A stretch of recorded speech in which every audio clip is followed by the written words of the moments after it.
अस्सलाम वालेकुम dear students, welcome to my channel फीफिनिटी फिज़िक्स फॉर ऑल। आज हम इंशाल्लाह इस वीडियो में चैप्टर 5 का बड़ा ही इंपॉर्टेंट आर्टिकल करने जा रहे हैं विच इज़ बर्नौलीज इक्वेशन। ये बहुत इंपॉर्टेंट लॉन्ग क्वेश्चन है from board examination point of view. Now what is Bernoulli's equation? Bernoulli's equation एक फंडामेंटल इक्वेशन है जो कि हम डिस्कस करते हैं इन फ्लूइड डायनामिक्स, और ये एक्चुअली तीन वेरिएबल्स को रिलेट करती है: fluid pressure, fluid speed v and fluid height h from the ground। यानी जब भी कोई फ्लूइड किसी पाइप में मूव कर रहा होगा तो उसकी तीन एनर्जीज होती हैं डियर स्टूडेंट्स। एक होती है प्रेशर एनर्जी, एक होती है काइनेटिक एनर्जी उसकी मोशन की वजह से, और एक होती है पोटेंशियल एनर्जी उसकी हाइट की वजह से फ्रॉम सम रेफरेंस लेवल या फ्रॉम ग्राउंड। दैट्स वाई इन तीन एनर्जीज का सम जो है ये हमेशा कांस्टेंट रहना चाहिए at any point for an incompressible and non viscous fluid flowing steadily in a pipe of non uniform size. यानी जब भी हमारे पास किसी नॉन यूनिफॉर्म साइज वाले पाइप में फ्लूइड फ्लो कर रहा है तो हो सकता है वहाँ हाइट चेंज हो रही हो सकता है वहाँ एरिया ऑफ पाइप चेंज हो रहा हो जिसके मुताबिक स्पीड में भी चेंज आएगा, और हाइट और स्पीड के चेंज होने से प्रेशर में भी चेंज आएगा। तो इन तीन वेरिएबल्स को रिलेट करने वाली जो इक्वेशन होती है इन फ्लूइड डायनामिक्स उसे हम कहते हैं बर्नौलीज इक्वेशन। अब बर्नौलीज इक्वेशन की स्टेटमेंट क्या है students? The sum of pressure, kinetic energy per unit volume. अच्छा स्टूडेंट्स, आप जानते हैं काइनेटिक एनर्जी तो होती है हाफ एम वी स्क्वेयर, लेकिन kinetic energy per unit volume क्या होगी? यानी काइनेटिक एनर्जी को वॉल्यूम पे डिवाइड करेंगे। Now formula of kinetic energy is 1/2 mv square, आप जानते हैं, डिवाइडेड बाय वॉल्यूम। अब आप देखें ये मैस ओवर वॉल्यूम क्या डेंसिटी नहीं बन गया?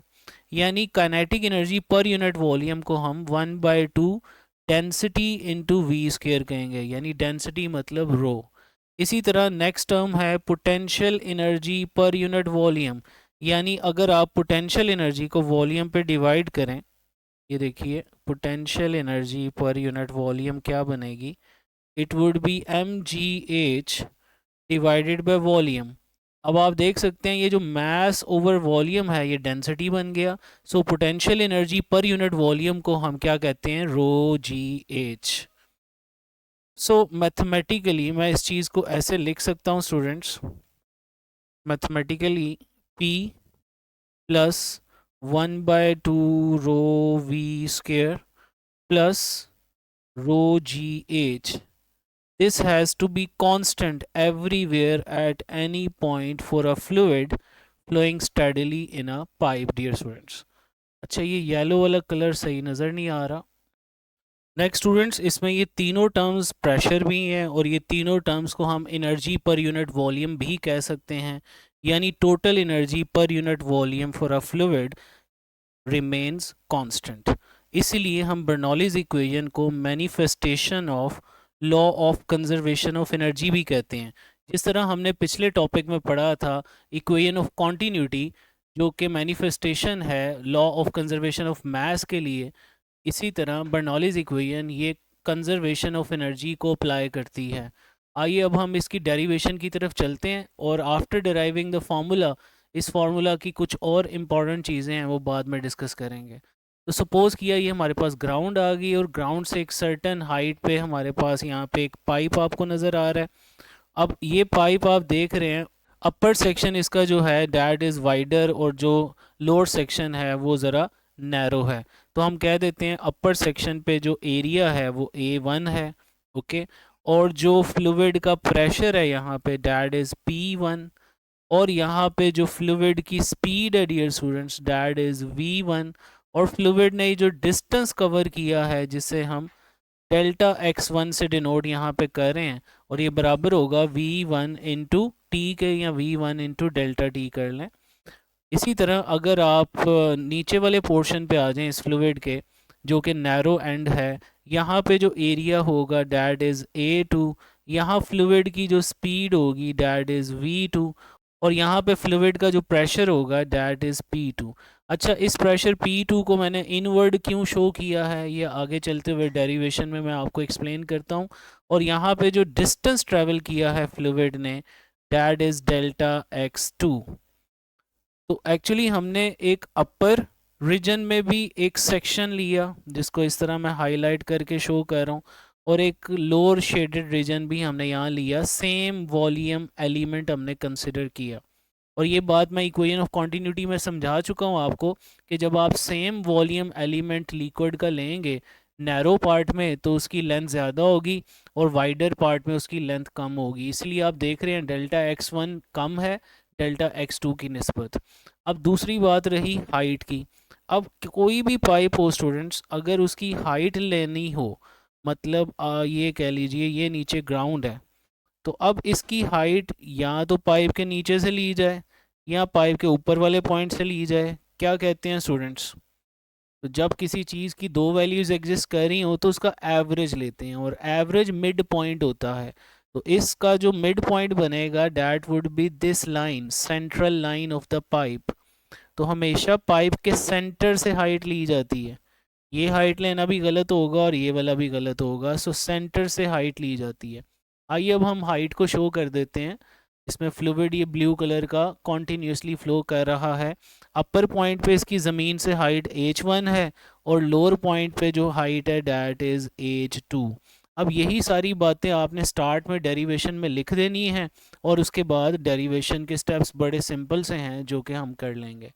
सो आइए आगे मूव करते हैं डेरिवेशन की तरफ स्टूडेंट्स। तो डेरिवेशन में फ़र्स्ट ऑफ ऑल हमने लेट किया जी, अज्यूम किया कि एक फ्लूइड है जो कि इनकम्प्रेसिबल है, जो कि नॉन विस्कस है, और वो फ्लो कर रहा है स्टेडी स्टेट मैनर में through a pipe of non uniform size. तो क्या ये तीन कंडीशंस आइडियल फ्लूइड की नहीं है स्टूडेंट्स? पिछले लेक्चर में हमने आइडियल फ्लूइड पढ़ा था, यानी we assume that the fluid is incompressible, non viscous and flow steady state manner. ये तीन प्रॉपर्टीज आइडियल फ्लूइड की होती हैं, यानी हम यहाँ पे एक आइडियल फ्लूइड सपोज कर रहे हैं जो स्टेडीली फ्लो कर रहा है in a pipe of non uniform size. अब ये जो बातें हमने यहाँ पे लिखी थी P1 A1 V1 delta x1, ये तमाम वैल्यूज़ थी एट अपर एंड, और P2 A2 delta x2 and H2 ये वैल्यूज़ थी एट लोअर एंड। अब ये तमाम वैल्यूज़ हम लिस्ट कर देंगे। लेट किया area of cross section of pipe eight upper and is A1 and area of cross section of pipe at lower end is A2. Fluid speed at upper end is V1 and fluid speed at lower end is V2. Pressure of fluid at upper end is P1 and pressure of fluid at lower end is P2. In a short time interval जो distance इसने cover किया है ऊपर वाले part में delta x1 ये होगा V1 delta t। ये V1 जो है सबस्क्रिप्ट में होना चाहिए स्टूडेंट्स, यानी it should be written like this V1 delta T. और इसी तरह वो डिस्टेंस जो इसने लोअर एंड पे कवर की है this should be V2 delta T. और further volume of shaded region at upper end अगर हम शो करें so that would be V1, और वॉल्यूम निकालने का फार्मूला क्या होता है, एरिया इनटू लेंथ। तो अपर शेडेड रीजन का एरिया A1 है और जो फ्लूइड ने यहाँ पे लेंथ कवर की है डैट इज़ डेल्टा x1। इसी तरह लोअर शेडेड रीजन अगर आप देखें उसका वॉल्यूम होगा A2 डेल्टा x2। नेक्स्ट हम आगे मूव करते हैं students. Work done on the upper and by the fluid behind it. ज़रा सोचें स्टूडेंट्स, जब फ्लूइड कॉन्टीन्यूअली मूव कर रहा है, स्टेडीली मूव कर रहा है किसी पाइप में, तो एक फ्लूइड पीछे से आ रहा है और एक फ्लूइड पहले से आगे मौजूद है। यानी स्टूडेंट्स फ्लूइड फ्लो करते हुए जो पीछे से फ्लूइड आ रहा होगा in the direction of flow, जो पीछे होगा वो आगे मौजूद फ्लूइड को पुश करेगा फॉरवर्ड डायरेक्शन में ड्यू टू इट्स प्रेशर। अब ये वर्क कितना करेगा इसके ऊपर, वो वर्क कैलकुलेट करने के लिए हमने फॉर्मूला यूज़ किया W का F D cos theta. Okay students, F D cos theta. अब यहाँ W1 क्यों लगाया, क्योंकि ये वो वर्क है जो अपर एंड पे हो रहा है और हमने अपर एंड पे तमाम वेरिएबल्स को 1 से डिनोट किया था, इसलिए इस वाले वर्क को हमने W1 कह दिया। अब यहाँ फोर्स भी F1 होगी और डिस्टेंस यहाँ डेल्टा x1 होगा, बाद में इसको डेल्टा x1 कर देंगे। तो अब फोर्स हमने कहाँ से लेनी है, from the definition of pressure. Pressure is defined as force per unit area. अब अपर पॉइंट पर प्रेशर P1 होगा, फोर्स F1 होगा, एरिया A1 होगा। तो यहाँ से F1 निकल आया P1A1, ये F1 की वैल्यू यहाँ पुट की तो हमें जवाब मिला जी P1A1, और डिस्टेंस जो इसने ट्रैवल किया है वो डेल्टा x1 है, और एंगल यहाँ पे ज़ीरो ही होगा क्योंकि पीछे से आने वाला फ्लूइड जो आगे मौजूद फ्लूइड है उससे आगे की तरफ पुश कर रहा है, और आगे वाला फ्लूइड आगे ही मूव कर रहा है, यानी एंगल 0 डिग्री है। और फर्दर हम ये भी जानते हैं ये जो डिस्टेंस कवर्ड होता है ये बराबर है in the upper region P1 delta T के। तो मेरे पास W1 आ गया स्टूडेंट्स, P1A1 डेल्टा x1 की जगह पुट कर दिया V1 डेल्टा टी, और cos 0 तो आप जानते हो 1 ही होता है। तो ये मेरे पास वो वर्क आ गया जो अपर एंड पे पीछे से आने वाले फ्लूइड ने पहले से मौजूद फ्लूइड के ऊपर जो काम किया है, ये वो वर्क आ गया हमारे पास, इसे इक्वेशन 1 कह देते हैं। अब similarly work done on the lower end against the fluid force, ये क्या मतलब है जी अगेंस्ट द फ्लूइड फोर्स? आपको पता है स्टूडेंट्स, जब भी फोर्स लगती है according to Newton third law of motion, वो एक्शन और रिएक्शन पेयर में लगती है। यानी आप ये इमेजिन कीजिए ये जो ऊपर वाला शेडेड रीजन वाला लिक्विड जब पुश होकर आगे नीचे वाली जगह पे जाएगा तो नीचे जो पहले से मौजूद फ्लूइड था वो एक रिएक्शन फोर्स लगाएगा, और रिएक्शन फोर्स हमेशा एक्शन फोर्स के ऑपोजिट होती है। तो इस रिएक्शन फोर्स की वजह से यहाँ पे कुछ नेगेटिव काम होगा, इसलिए हम लोअर एंड वाले काम को या वर्क को नेगेटिव यहाँ कंसिडर करें। सो वो क्या होगा जी W2, जस्ट ऊपर वाली जो इक्वेशन 1 है उसमें आपने 1 की जगह 2 लिख लेना है, क्योंकि लोअर एंड में प्रेशर है P2, एरिया है A2, स्पीड है V2 और टाइम सेम है डेल्टा टी। ये आ गया द नेगेटिव वर्क डन, और नेगेटिव साइन भी यहाँ पुट कर लीजिए, this is the negative work done due to fluid reaction force या against the fluid reaction force. Net work, अब यहाँ पे फ्लूइड के पास क्या बचा, इन दोनों को जमा कर देंगे, नेटवर्क आ जाएगा स्टूडेंट्स। तो देखिए नेटवर्क डन निकालने के लिए मैं यहाँ W1 और W2 को जमा कर दूंगा। W1 अभी हमने क्या निकाला है P1A1V1 डेल्टा टी, और W2 निकाला है -P2A2V2 delta T. Okay students, अब आप इस इक्वेशन को अगर देख रहे हैं तो ये चेक कीजिए, ये जो A1V1 इक्वल A2V2 वाली बात हो रही है यहाँ पे, क्या ये वही बात नहीं है स्टूडेंट्स जो हमने इक्वेशन ऑफ कॉन्टिन्यूटी में पढ़ी थी? हमने पढ़ा है इक्वेशन ऑफ कॉन्टिन्यूटी में A1V1 बराबर होता है A2V2 के, और ये बराबर था volume flow per unit time, यानी V ओवर डेल्टा टी कह लो या V ओवर टी भी आप सिंपल कह सकते हो। तो यहाँ से अगर मैं इस टाइम को इस तरफ लाकर इन दोनों टर्म्स के साथ क्रॉस मल्टीप्लाई कर दूं तो मेरे पास रिजल्ट क्या आएगा students, A1V1 is equal to A2V2, और साथ टाइम भी मल्टीप्लाई हो जाएगा delta T into delta T is equal to volume आ जाएगा, राइट साइड पे सिर्फ वॉल्यूम बचेगा। यानी इस इक्वेशन 3 के अंदर ये जो हिस्सा है A1V1 डेल्टा टी वाला, इसको मैं कलर चेंज कर लूँ ज़रा, ये A1V1 डेल्टा टी और A2V2 डेल्टा टी, क्या ये दोनों वॉल्यूम ऑफ फ्लूइड के बराबर नहीं है? This is the volume of the shaded portion we mention in the diagram. तो अब मैं ऊपर वाली इक्वेशन 3 में A1V1 डेल्टा टी की जगह भी वॉल्यूम लिख दूंगा और A2V2 डेल्टा टी की जगह भी वॉल्यूम लिख दूंगा। सो इक्वेशन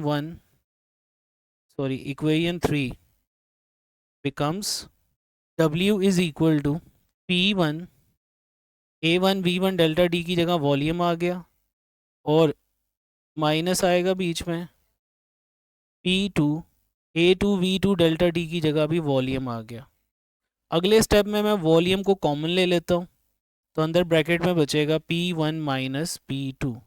अब हम जानते हैं डेंसिटी होता है फ्लूइड की मास पर यूनिट वॉल्यूम, तो यहाँ से आप वॉल्यूम निकाल सकते हो मास ओवर डेंसिटी। ये वॉल्यूम की वैल्यू यहाँ पे सब्स्टिट्यूट करने के बाद मेरे पास नेट वर्क बचेगा जी m ओवर रो ब्रैकेट में P1 minus P2, call this equation number 4। ये इक्वेशन 4 अब आपने याद रखनी है। इसी टोटल वर्क को यूटिलाइज करते हुए हमने वर्क एनर्जी थ्योरम अप्लाई करना है और मज़ीद डेरिवेशन के एंड की तरफ जाना है।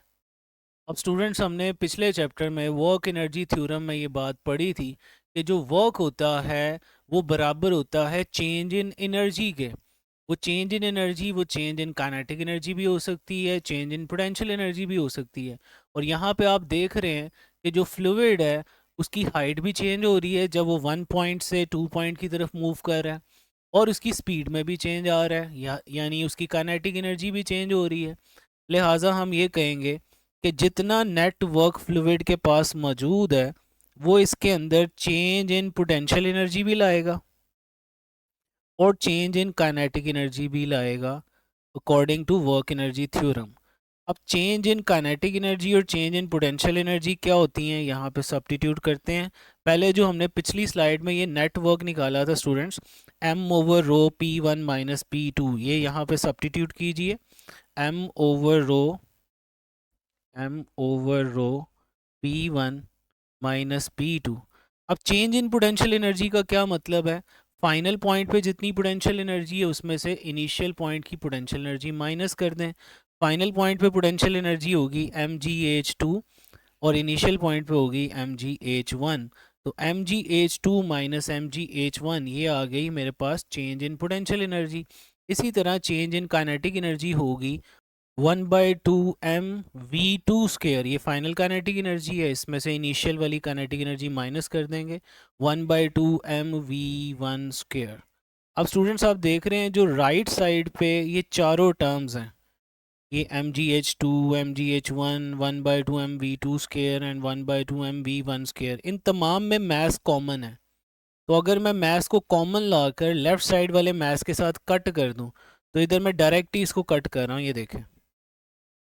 और अगले स्टेप में ये डेंसिटी जो होगी ये राइट साइड पे आके ये चारों टर्म्स के साथ मल्टीप्लाई होगी, यानी राइट साइड पे जो चारों टर्म्स में मास मौजूद था उसकी जगह पे डेंसिटी आ जाएगी। अब लेफ्ट साइड पे बचेगा P1 minus P2 is equal to, अब ये था पहली टर्म mgh2, m तो कट गया है तो अब इसकी जगह रो आ जाएगा, रो gh2 minus rho gh1 plus 1/2 rho v2 square minus 1/2 रो v1 स्क्वायर। अब आपने ऐसे करना है कि ये टोटल आपको इस इक्वेशन में 6 टर्म्स नज़र आ रही हैं, इसमें से 3 टर्म्स 1 पैरामीटर के साथ होंगी और 3 टर्म्स बाकी 2 के साथ। तो आप 1 वाली को लेफ़्ट साइड पे ले आओ और 2 वाली को राइट साइड पे कर दो। तो आप देखें ये एक 1 वाली टर्म है रो gh1 नेगेटिव में, तो इसको मैं लेफ़्ट पे ला के प्लस कर दूंगा, और ये भी एक नेगेटिव टर्म है 1/2 रो v1 स्क्वायर, इसको भी मैं लेफ्ट हैंड साइड पे लाकर प्लस कर दूंगा। तो मेरे पास क्या बचा लेफ्ट हैंड साइड पे, एक तो P1 है, फिर स्टूडेंट्स ये minus rho gh1 left side पे आके प्लस रो gh1 हो गया, और ये वाली टर्म 1/2 रो v1 स्क्वायर लेफ्ट साइड पे आके प्लस 1/2 रो v1 स्क्वायर आ गया।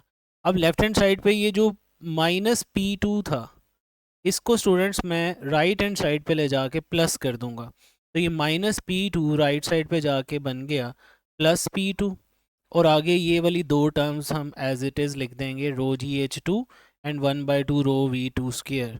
तो राइट हैंड साइड बनेगी P2 plus rho gh2 plus 1/2 rho v2 square. तो देखें स्टूडेंट्स ये रही हमारे सामने बर्नौलीज इक्वेशन जो हमें बता रही है कि pressure, potential energy per unit volume और kinetic energy per unit volume का सम जितना 1 पॉइंट पे आ रहा है उतना ही 2 पॉइंट पे आ रहा है।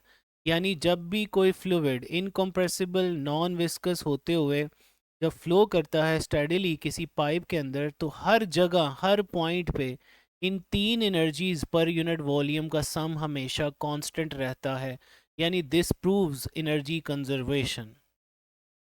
अब इस बात को मैं ऐसे भी लिख सकता हूँ कि sum of pressure P, potential energy per unit volume rho gh and kinetic energy per unit volume 1/2 rho v square, इन 3 एनर्जीज पर यूनिट वॉल्यूम का हमेशा सम क्या रहता है, कांस्टेंट। इसे जनाब हम कहते हैं बर्नौलीज इक्वेशन। तो यहाँ तक हमने इसकी डेरिवेशन तो कंप्लीट कर ली, लेकिन इस इक्वेशन से रिलेटेड कुछ टर्मिनोलॉजीज और हैं, वो भी ज़रा सीख लेते हैं। स्टूडेंट्स, ये जो मैंने आपको बताया है, P plus 1/2 rho V square plus rho G H is equal to constant. अब इस इक्वेशन के दो मतलब बनते हैं स्टूडेंट्स। एक पहला मतलब तो ये है कि अगर P प्रेशर है, P is static pressure, P is static pressure. अब फिजिक्स में स्टूडेंट्स एक रूल होता है कि जब भी टर्म्स ऐड हो रही हों किसी इक्वेशन में, तो उनकी डायमेंशंस, उनके यूनिट्स बराबर होते हैं, वो सेम टर्म्स होती हैं। मतलब अगर P स्टैटिक प्रेशर है तो 1/2 रो वी स्क्वेयर भी कोई प्रेशर ही होगा, लेकिन ये वेलोसिटी की वजह से प्रेशर है, इसको हम कहते हैं काइनेटिक प्रेशर। Kinetic pressure.